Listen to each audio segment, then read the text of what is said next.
Senators voting in the affirmative: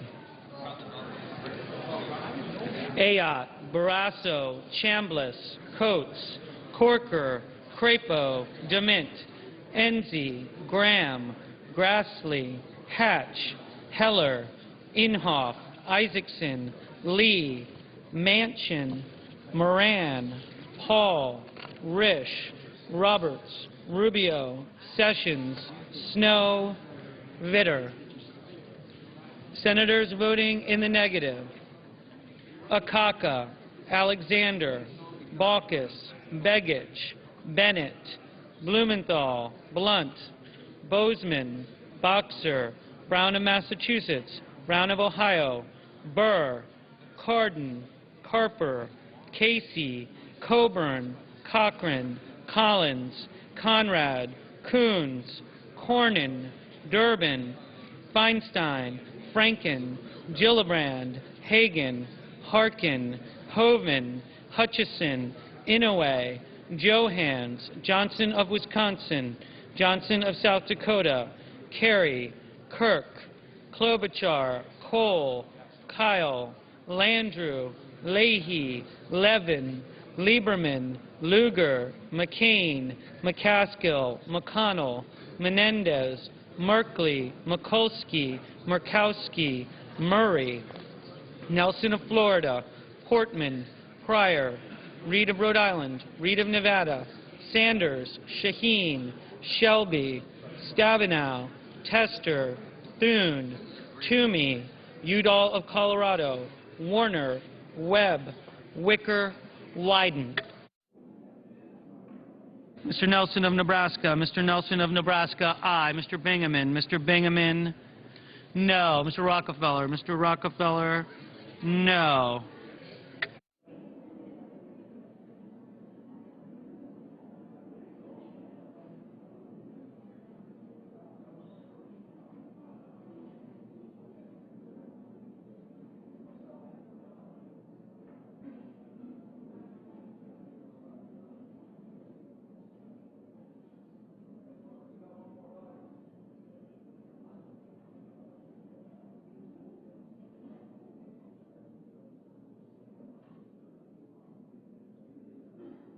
Ms. Cantwell. Ms. Cantwell, no.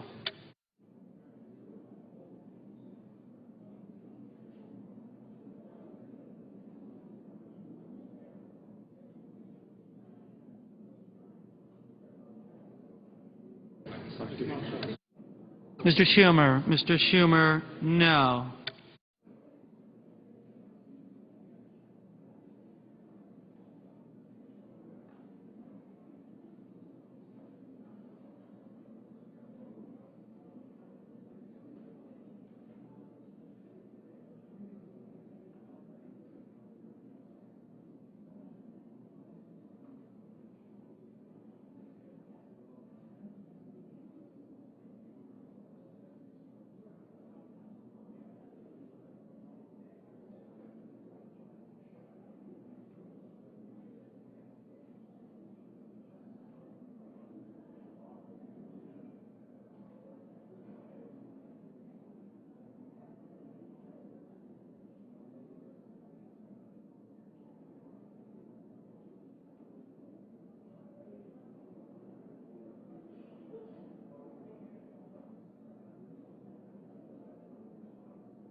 Mr. Whitehouse. Mr. Whitehouse, no.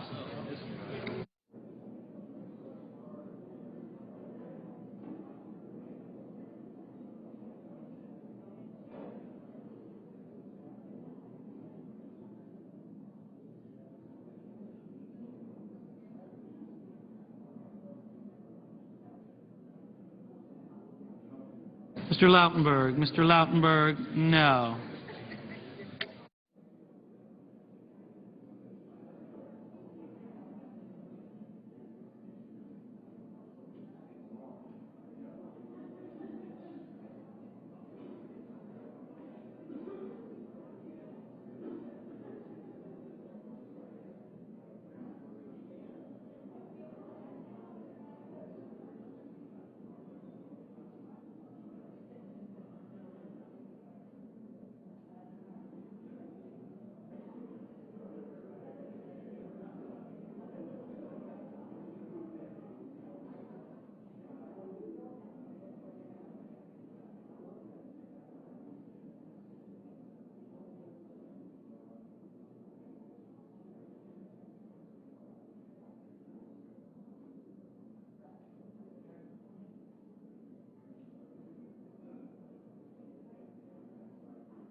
Any senator wishing to vote or change their vote?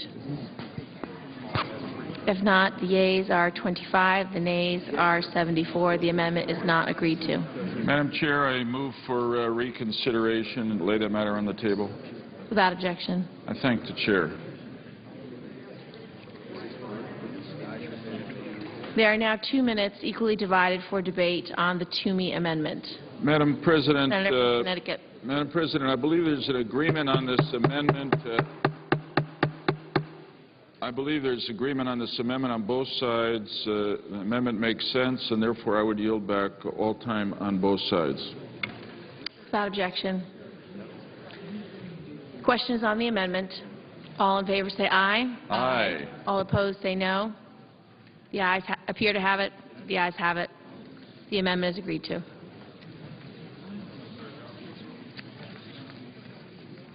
The clerk will read the bill for the third time. Calendar number 75, S679, a bill to reduce the number of executive positions subject to Senate confirmation.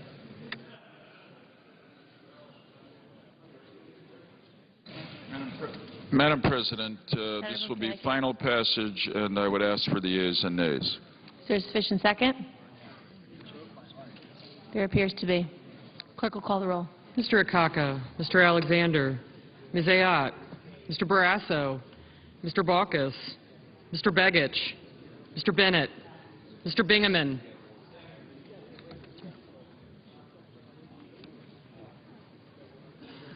Mr. Blumenthal,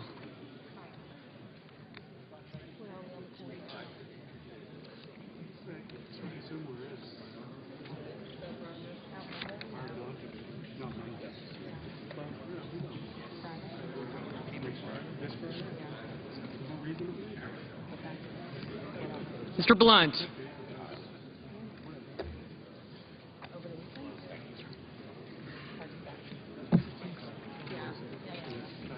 Mr. Bozeman, Mrs. Boxer, Blumenthal.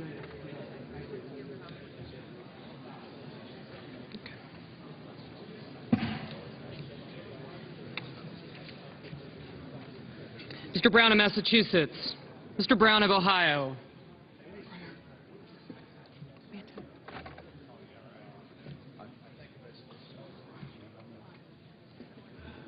Ms. Cantwell,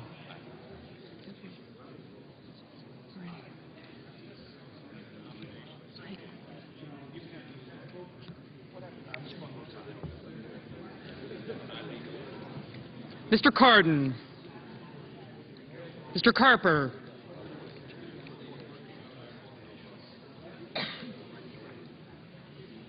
Mr. Casey, Mr. Chambliss, Mr. Coates, Mr. Coburn, Mr. Cochran,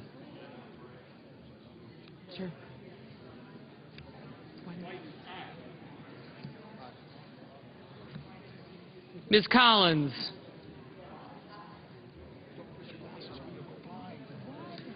Mr. Conrad, Mr. Coons,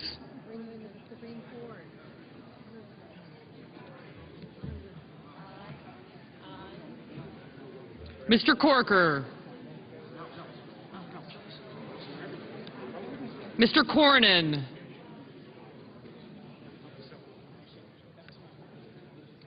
Mr. Crapo, Mr. Dement, Mr. Durbin, Mr. Enzi,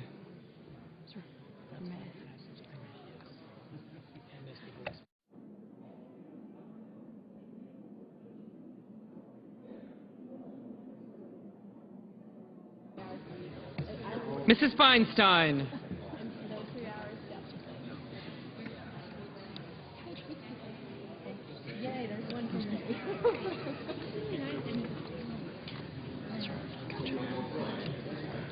Mr. Franken,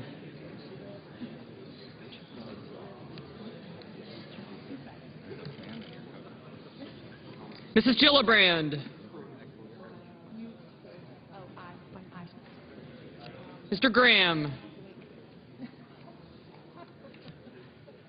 Mr. Grassley, Mrs. Hagan,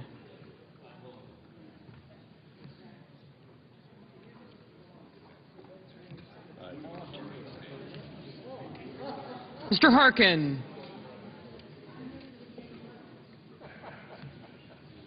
Mr. Hatch. Mr. Heller. Mr. Hoven.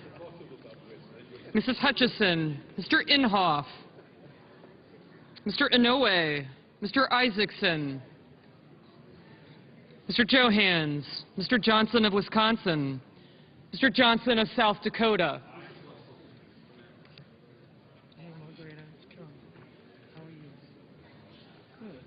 Mr. Kerry. Mr. Kirk.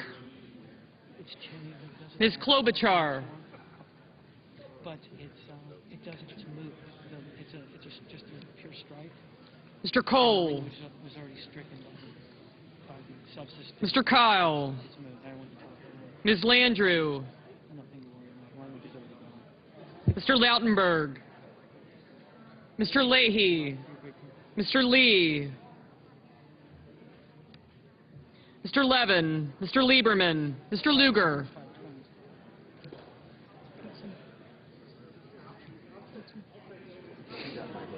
I did.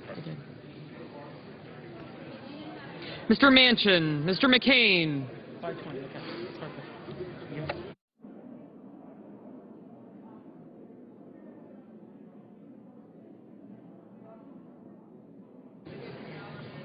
Right. Mrs. McCaskill. Mr. McConnell. Mr. Menendez, Mr. Merkley, Ms. Mikulski, Mr. Moran, Ms. Murkowski, Mrs. Murray, Mr. Nelson of Nebraska, Mr. Nelson of Florida, Mr. Paul, Mr. Portman, Mr. Pryor, Okay. Perfect. Mr. Reed of Rhode Island, Thank you. Yes, no.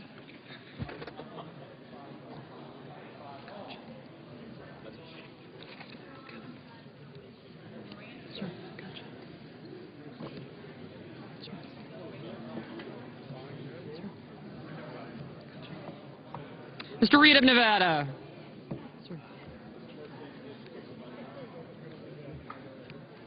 Mr. Risch, Mr. Roberts, Mr. Rockefeller, Mr. Rubio, Mr. Sanders,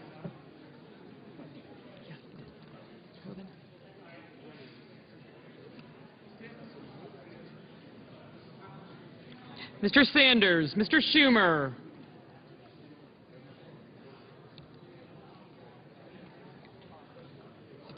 no.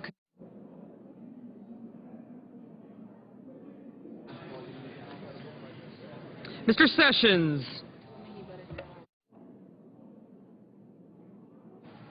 Mr. Enzi,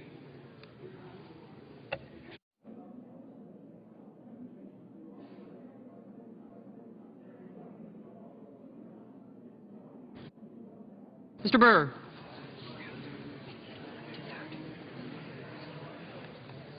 Mr. Shelby, I do not. great. Ms. Snow, Ms. Stabenow, Mr. Tester, Mr. Thune, Mr. Toomey, Mr. Udall of Colorado, Mr. Udall of New Mexico, Mr. Vitter, Mr. Warner, Mr. Webb, Mr. Whitehouse, Mr. Wicker, Mr. Wyden,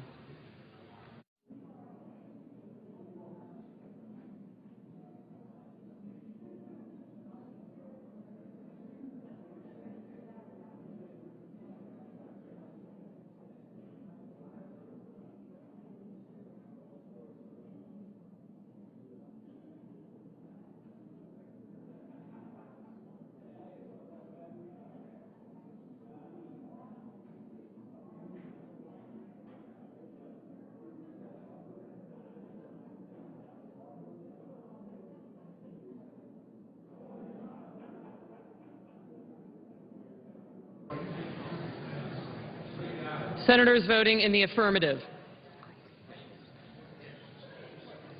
Akaka, Barrasso, Baucus, Begich, Bennett, Bingaman, Blumenthal, Blunt, Boxer, Brown of Massachusetts, Brown of Ohio, Cantwell, Cardin, Carper, Casey, Cochran, Collins, Conrad, Coons, Corker, Cornyn, Durbin, Inze, Feinstein, Gillibrand, Graham, Hagan, Hoven, Hutchison, Inouye, Johans, Johnson of South Dakota, Carey, Kirk, Cole, Kyle, Landrieu, Lautenberg, Levin, Lieberman, Lugar, Manchin, McCain, McCaskill, McConnell, Menendez, Merkley, Mikulski, Murkowski, Murray, Nelson of Florida, Portman, Pryor, Rita Rhode Island, Roberts, Rockefeller, Sanders, Schumer, Sessions, Shaheen, Shelby,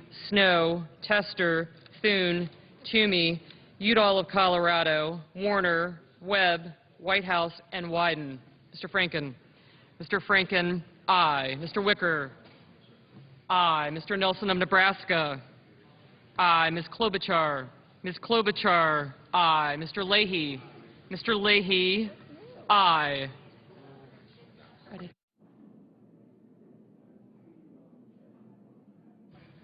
Senators voted in the negative. Ayotte, Bozeman, Burr, Coates, Coburn, Crapo, Dement, Grassley, Hatch, Heller, Inhofe, Isaacson, Johnson of Wisconsin, Lee, Moran, Paul, Risch, Rubio, and Vitter.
Mr. Harkin.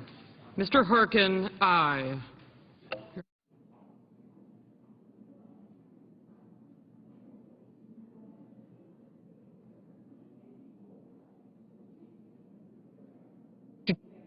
Mr. Chambliss, no.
Ms. Stabenow.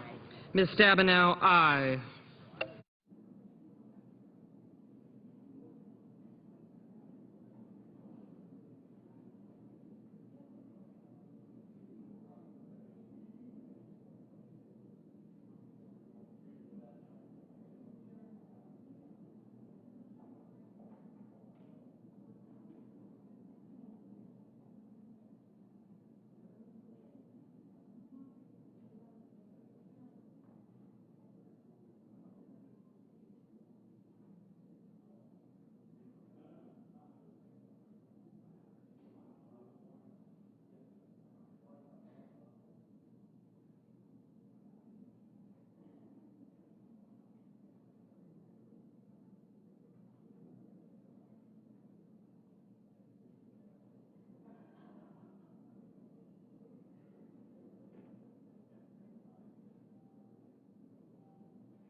Mr. Reed. Mr. Reed of Nevada, aye.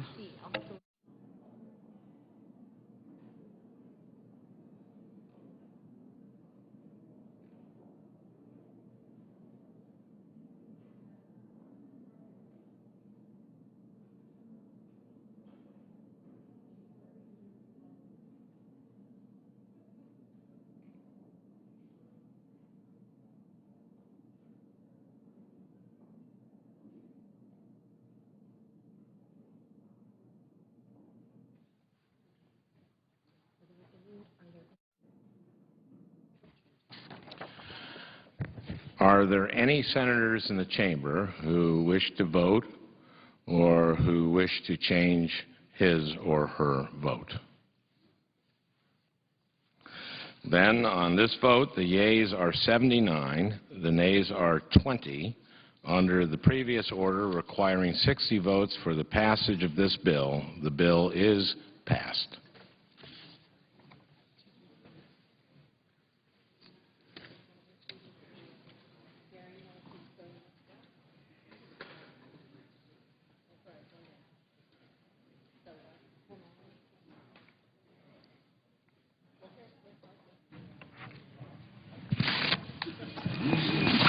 Mr. President, Senator from Arkansas, I sorry. move that we reconsider and it be laid upon the table. Without objection. Under the previous order, the Senate will proceed to the consideration of Senate Resolution 116, which the clerk will report. Calendar number 45, Senate Resolution 116, to provide for expedited Senate consideration of certain nominations subject to advice and consent. Mr. President, I suggest the absence of a quorum. The clerk will call the roll. Mr. Akaka.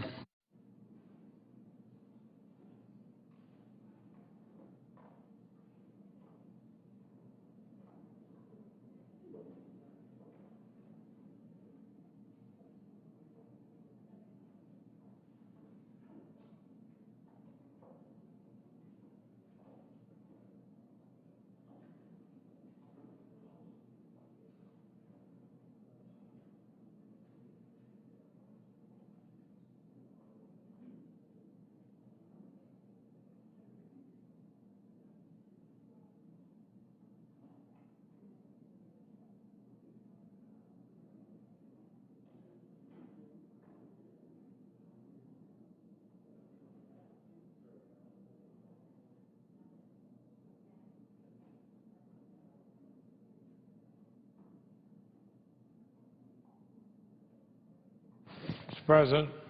Senator from Vermont. President, I ask consent to call the quorum be dispensed with. Without objection. Mr. President, I have 9 unanimous consent requests for committees to meet during today's session of the Senate. They have the approval of the majority and minority leaders. I ask unanimous consent these requests be agreed to and these requests be printed in the record. Without objection. Mr. President, I suggest the absence of quorum. Clerk will call the roll. Mr. Akaka.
Mr. Alexander.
President.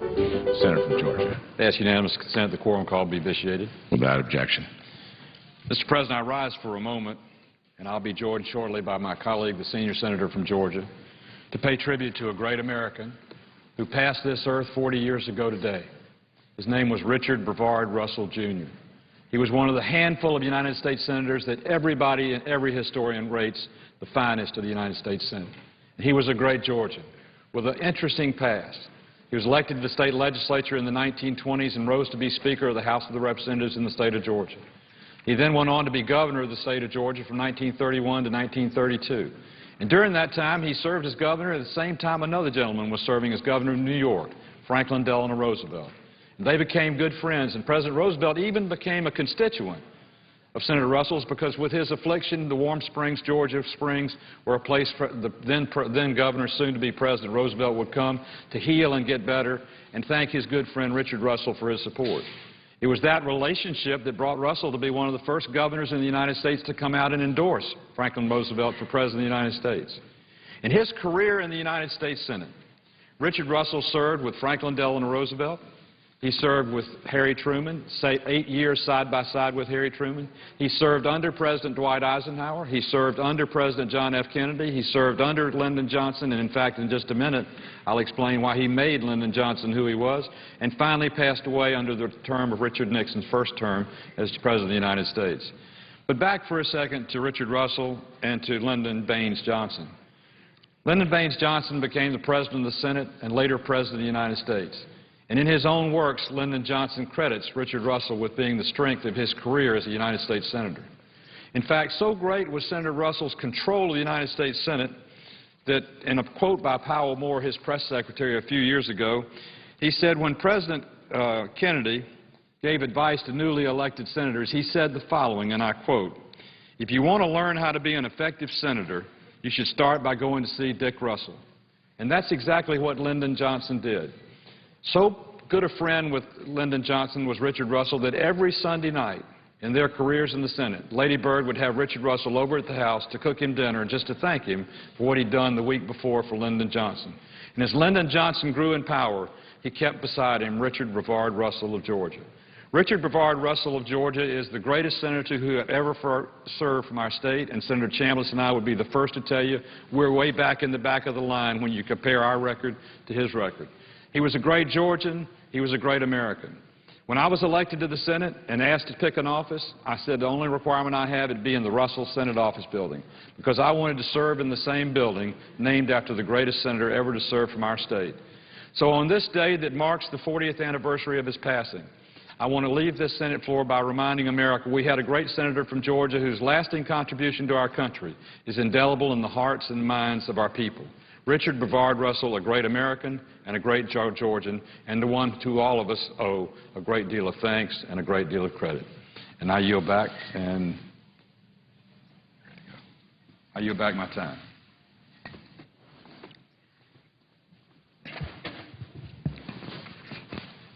Mr. President, Senator from Alabama. I thank Senator Isaacson. I appreciate his eloquent remarks by one of the great American public leaders, Richard Russell, and I'm honored to be in the Russell office building myself.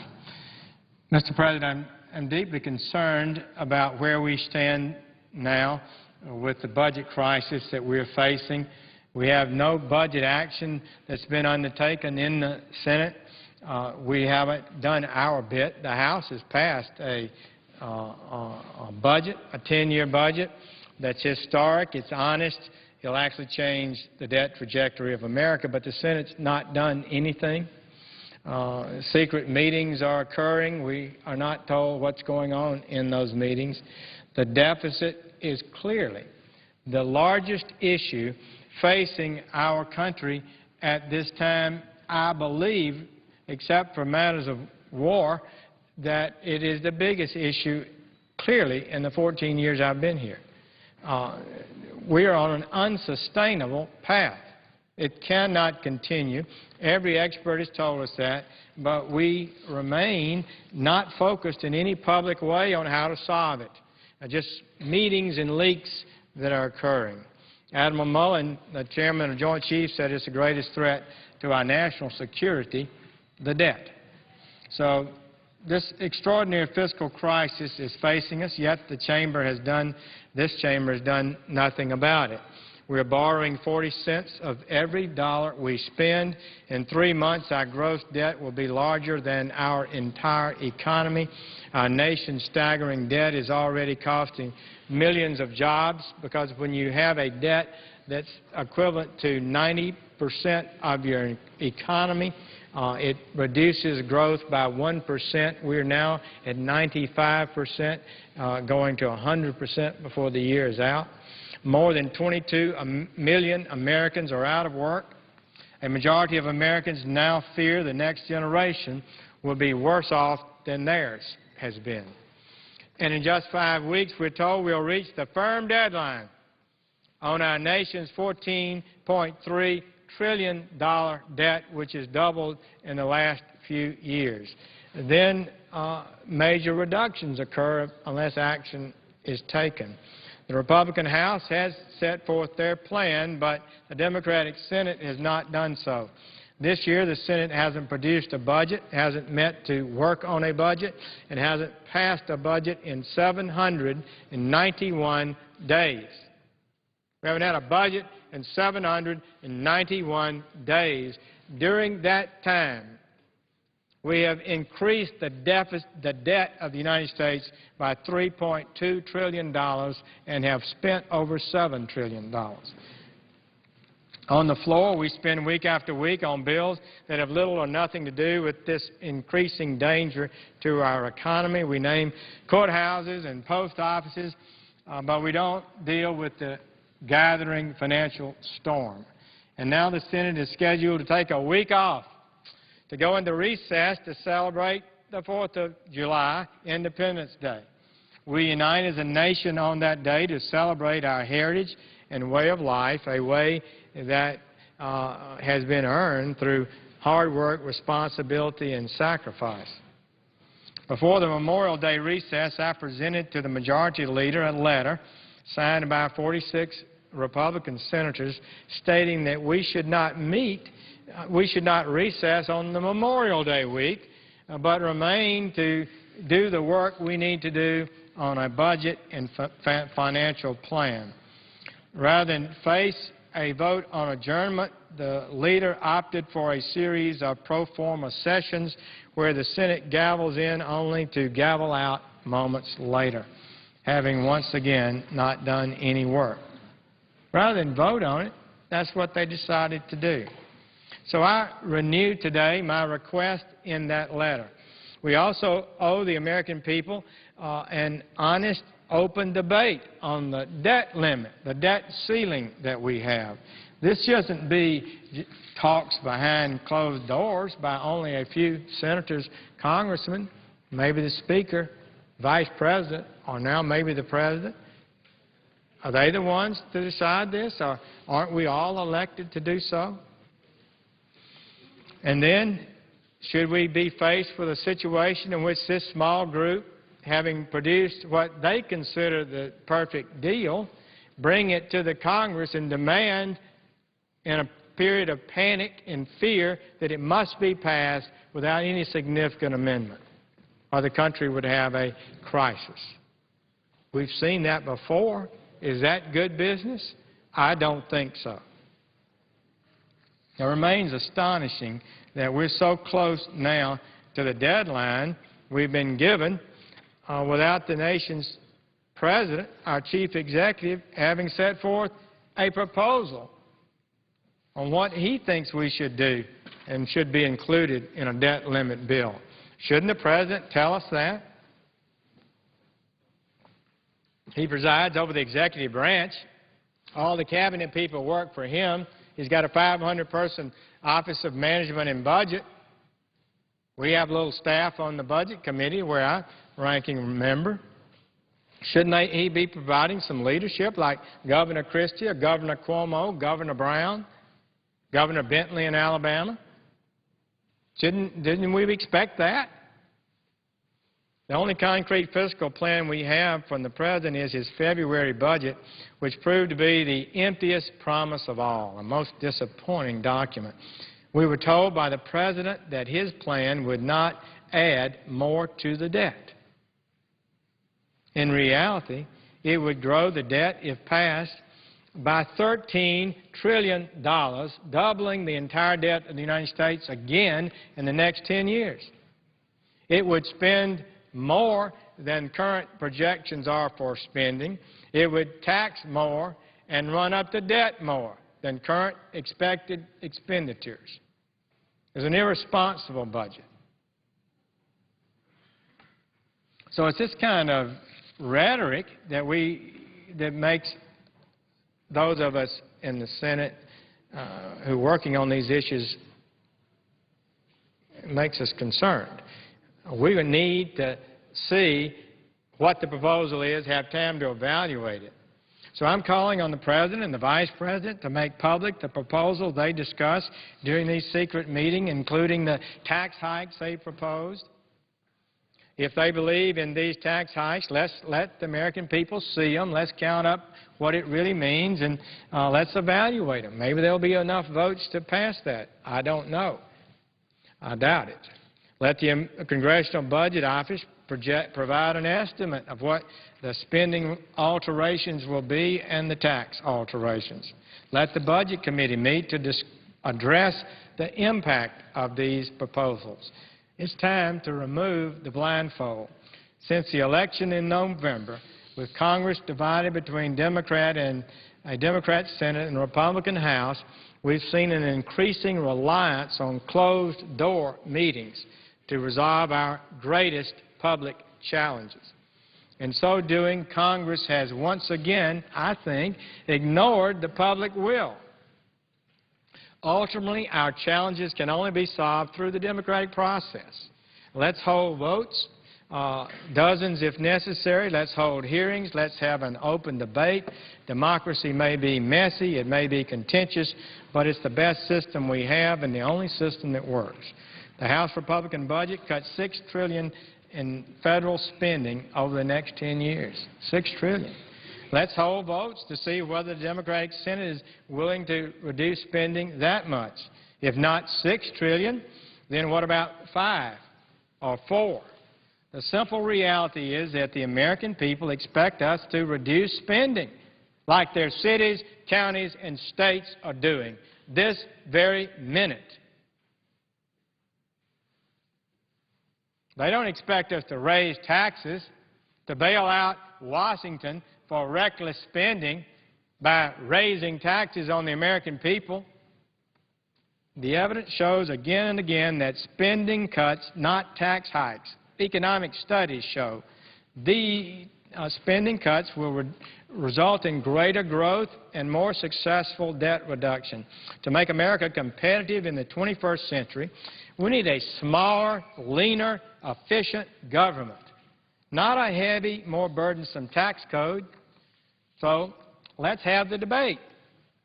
Let's have it out here in the open, and let's allow the American people to participate and help decide.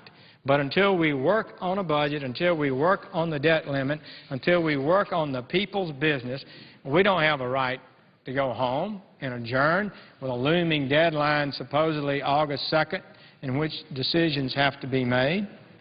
To do so would be to fail the public, I believe. It's our largest challenge of our generation, this debt. We have to meet that challenge. I don't believe it can be met by a small group of people meeting in secret. We need a national discussion about the threats we face. And if we do so, I've seen the numbers. I've seen the studies in Canada, New Zealand. New Zealand had 22 years of deficits. They've had 16 years of surpluses since they made a national decision to get their finances in order, and the economy has grown far above the world average. That's what we need to be doing here. That's what our states, cities, and counties are doing. I appreciate the opportunity, Mr. Chairman, to share these remarks. We've got to rise to the occasion and face the defining issue of our time and put our nation on a path to growth and prosperity and job creation, not a path to decline. I thank the Chair and we yield the floor.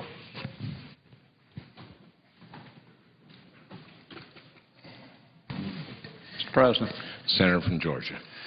Mr. President, I rise today to honor the life and the commitment of Senator Richard B. Russell to the state of Georgia as well as to our nation. It was 40 years ago this year that Senator Russell passed away. Senator Russell devoted 50 years of his life to public service as a state legislator, as governor of Georgia, and as a United States Senator. I take great pride in recalling before this body the lasting imprint on the history of Georgia, the United States Senate, and our nation that Senator Russell left behind. He was a natural-born leader who had this persuasive ability to unite men, a quality which aided in his rapid rise to positions of political power. He will be remembered as the most prominent of politicians in his time. He began service in public office early in his life, serving in the Georgia House of Representatives at the age of 24. That was in 1921. His composed demeanor and civil nature quickly led to his nomination for Speaker of the Georgia House a few years later. He was the youngest Speaker ever elected in the Georgia House.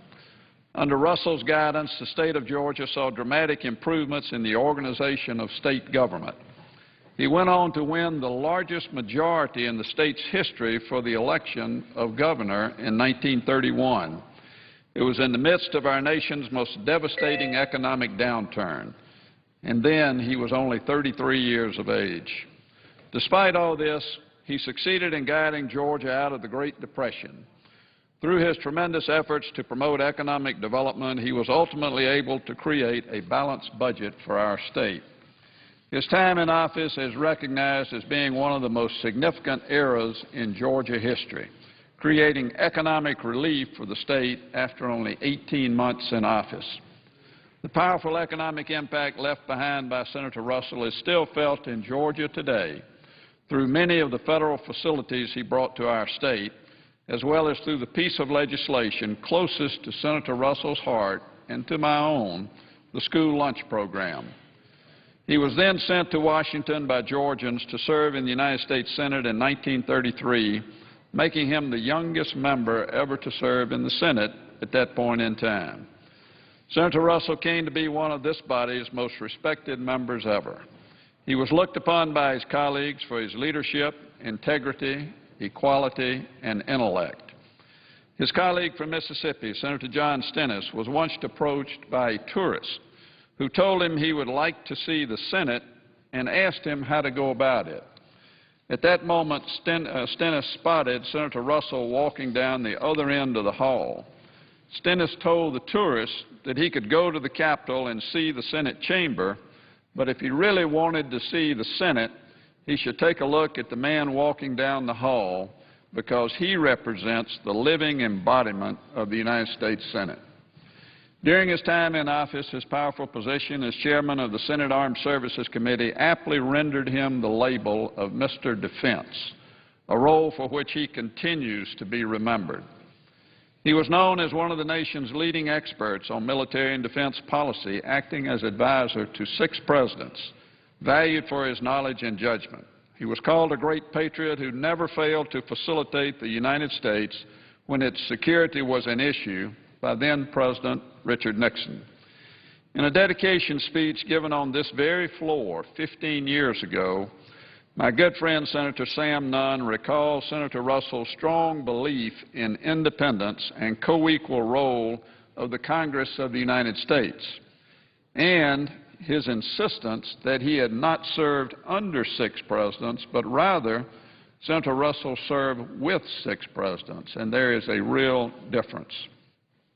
Senator Russell later served as this body's senior senator, becoming President pro tem of the Senate, putting him 4th in line to the succession of the presidency. But beyond all of his accomplishments, what truly set Senator Russell apart from other men was his commitment to civility. He demonstrated his fair and conscientious nature on many occasions, most notably as he presided over the 1951 dismissal hearings of General Douglas MacArthur, a time in which his judicious handling of such a volatile event did much to diffuse a very explosive situation.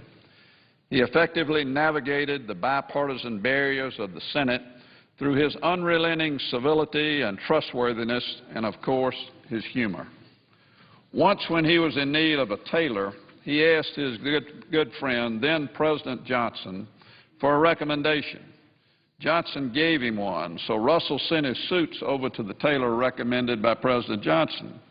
When the bill arrived, Senator Russell just stared at it dumbfounded. And he's quoted as saying, "No wonder this country is going to hell if the president's willing to spend this much money just to get his suits fixed." When I was first elected to the Senate in 2002, the dean of the Senate at that time was Senator Robert Byrd, who sat right on the aisle across the way. And I'll never forget the first day that as I was sworn in, I went over and introduced myself to Senator Byrd, who was so well respected by everybody on both sides of the aisle and is without question the greatest historian within the Senate that the Senate has ever had. And he looked up at me and he said, "You hold Senator Russell's seat." I said, "Yes, sir, that's right." He said, "My favorite senator was Senator Richard Russell. And from then on, every time I would walk by Senator Byrd's seat when he was there, he would stop me and he would give me another anecdote about Senator Russell, about their close relationship, and about what a huge impact Senator Russell had on our nation and on this institution during his 32 years of service. Senator Russell devoted his life to public service with only one desire, to be remembered as an honorable man, and we can all agree that his legacy more than fulfills that objective. His name lives on in our own Russell Senate office building, as well as throughout the state of Georgia, giving evidence to the amount of honor deservedly bestowed upon this great man. His leadership skills, his honest dealings, and his fairness to both sides in an argument created a remarkable representative for the people he served. He was an unfailing champion in Washington and revered statesman of Georgia for more than 38 years. The epitaph on his tombstone at his home place in Winder, Georgia, is a simple carving, and it says, "Richard B. Russell, Jr., Senator from Georgia, 1933 to 1971. And, Mr. President, I think that says it all. There's only one member of our body today that served with Senator Russell, and that's Senator Inouye. Senator Inouye is, again, just like Senator Byrd, given me very many fond memories of Senator Russell. It's a pleasure to serve with Senator Inouye, and I wish that I had had the opportunity to serve with Senator Russell because he truly was a great patriot, a great American, and a great champion for this institution.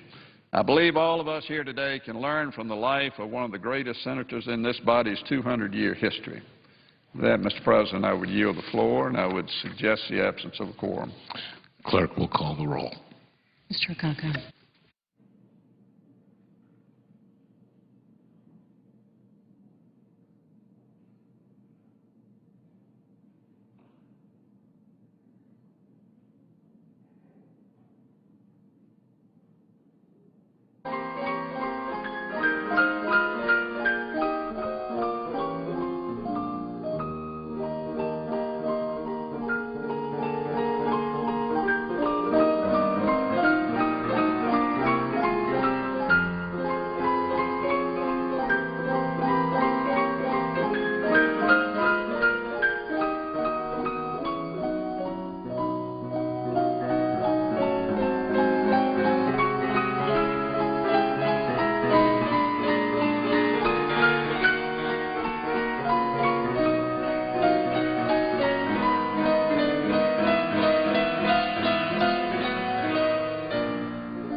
Thank you.